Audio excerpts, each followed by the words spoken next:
Hey guys, this is Alex coming to you from a different angle today for the Torch Snuffers podcast because this is how the lighting is now, and I wanted to talk to you about the last couple of weeks' worth of secret scenes. So, first of all, last week, David says, interestingly, that he didn't want to get rid of Brett or Chris after having blindsided Paul because they still needed the two big guys for challenges, which leads me to wonder if he didn't want to get rid of someone in his new alliance and he didn't want to get rid of those two, who did he want to get rid of? The secret scene just consisted of the tribe arriving back at camp after having won a barbecue. Sunday got to talk, even if it was just about the food, so that was nice, and Chris got in a good joke about how the millennials needed a hug, so he gave them one.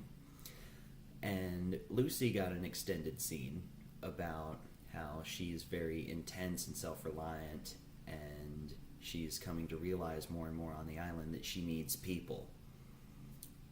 And, I'm glad that she's learned that lesson.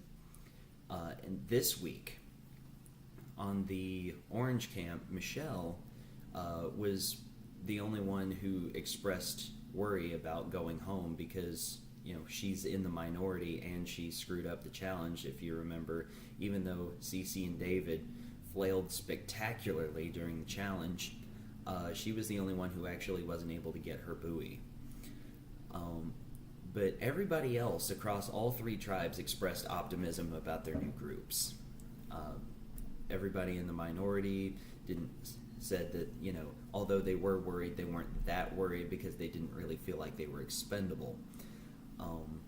Differences between the camps. Apparently, Vanua, the orange camp, is grassier than Takali, but windier, and Ikabula is very rocky and not all that sandy.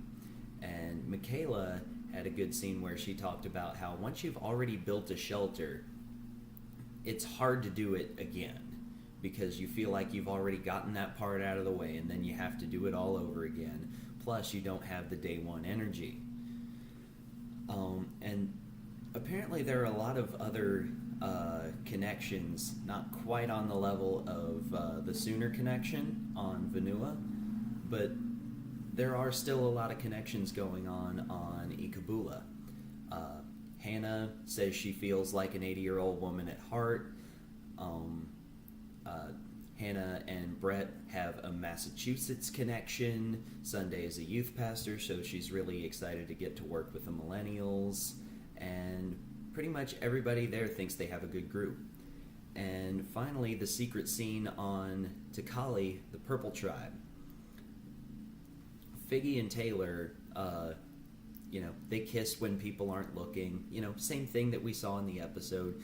Taylor has this confessional where he talks about how, $1 million will get you, 10 years of doing nothing but fun. But with a girl like Figgy, you'll have fun all the time. So she's like $1 million.